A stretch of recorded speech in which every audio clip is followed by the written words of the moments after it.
ഏകദേശം 154 ഫ്ലൈറ്റുകൾ, എയർക്രാഫ്റ്റുകളാണ് യൂസ് ചെയ്തിരിക്കുന്ന സെർച്ചിന് വേണ്ടി. ഏറ്റവും ലോ ഫ്ലൈയിങ്, ഞാൻ പഴയ വീഡിയോ പറഞ്ഞ പോലെ ലോ ഫ്ലൈയിങ് അല്ലാത്ത സംഭവങ്ങളെല്ലാം ഉപയോഗിച്ച് 14 ടാങ്കർ, അതായത് ഈ 154 എയർക്രാഫ്റ്റിനകത്ത് ഫ്യൂൽ അടിച്ചു കൊടുക്കുക. അതിൽ ടാങ്കർ ഉൾപ്പെടെയാണ് ഫ്ലൈ ചെയ്തിരിക്കുന്നത്. അപ്പം നിങ്ങൾ ആ ഓപ്പറേഷൻ്റെ വാല്യൂ മനസ്സിലാക്കണം. ഒരു പട്ടാളക്കാരനെ രക്ഷിക്കാൻ വേണ്ടി ആ രീതിയിലാണ് ഇവർ തയ്യാറെടുത്തുകൊണ്ട് പോയത്. അതിന് മുഴുവനും നേതൃത്വം കൊടുത്തത് അമേരിക്കൻ പ്രസിഡന്റ് നേരിട്ടാണ്. അതായത് അവിടെ സിറ്റുവേഷൻ റൂമുണ്ട്. ആ സിറ്റുവേഷൻ റൂമിലിരുന്നാണ് ഈ സംഭവങ്ങൾ മുഴുവനും കണ്ടുകൊണ്ടിരിക്കുകയാണ്, ഓരോ മിനിറ്റ് ഡെവലപ്മെൻറ്റ്.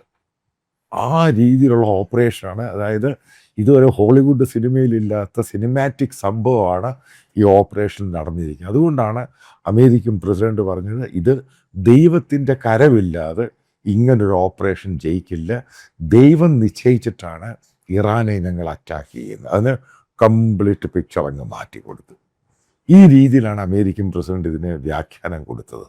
ആലോചിച്ച് നോക്കുക, ഈ പറയുന്ന ഈ ഓഫീസർ ഇത്ര അടി മുകളിൽ ഈ പർവ്വതത്തിൻ്റെ ഇടയ്ക്കാണ്ട് അദ്ദേഹം അവിടെ വീണു. അവിടെ അങ്ങനെ 1.5 ദിവസം അവിടെ ഒളിച്ചിരിക്കുകയാണ്. അവിടെ പോയി, അതായത് സീരിയസ്ലി ഇഞ്ചേർഡായി. അവിടെ പോയിട്ടാണ് അമേരിക്കൻ കമാൻഡോസ്, നേവി സീൽസ്. അപ്പം അതിൻ്റെ ഒരു സിനിമയുണ്ട്, നിങ്ങൾ ഹോളിവുഡ് എടുത്ത നേവി സീൽസ് എന്ന് പറയുന്ന സിനിമയുണ്ട്.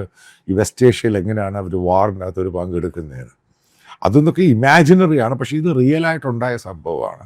അതുകൊണ്ടാണ് ഇതിൻ്റെ ത്രില്ലെന്ന് പറഞ്ഞു. നേരത്തെ ഞാനൊരു വീഡിയോ പറഞ്ഞു, ഏകദേശം 100ഓളം പട്ടാളക്കാർ അവർ കംപ്ലീറ്റ് ആയിട്ട് അവരുടെ ലൈഫ് കൊടുത്താൽ അവിടെ അടി കിട്ടിക്കഴിഞ്ഞ് കഴിഞ്ഞാൽ ഈ പറയുന്ന 100ഓളം പട്ടാളക്കാർ അവിടെ കൊല്ലപ്പെടുകയാണ്.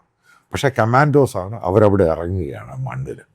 എന്നിട്ട് അവരുടെ ഹെർക്കുലീസ് 130 അതിറങ്ങുന്നു. അവർ 2-3 എയർക്രാഫ്റ്റുകൾ അവിടെ വെച്ച് കേടാവുന്നു, മണലിൽ പൊതിഞ്ഞു പോകുന്നു, അതിനെ അവിടെ കത്തിക്കുന്നു.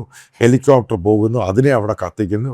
അവർ ഈ പറയുന്ന പട്ടാളക്കാരനായിട്ട് തിരിച്ചു. അതായത് എത്ര കോടി അതിനകത്ത് ചിലവാണെങ്കിലും അമേരിക്ക എന്ന് പറഞ്ഞ രാജ്യത്തിനത് പ്രശ്നമേ അല്ല.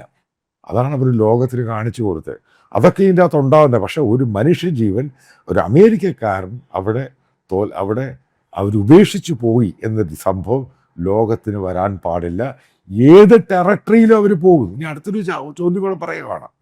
പല ആൾക്കാർ ഇറാനിയൻ ഫാനുകളോട് ചോദിക്കുന്നൊരു ചോദ്യമാണ്, ഈ ഉക്രൈൻ റഷ്യ വാർ നടക്കുന്നു. നിങ്ങൾക്കറിയാം എത്ര റഷ്യൻ എയർക്രാഫ്റ്റുകളാണ് ഉക്രൈനിൽ തകർന്നു വീണത്? 420 എയർക്രാഫ്റ്റാണില്ല. ഡേറ്റ അവൈലബിൾ ആണ്. അതേപോലെ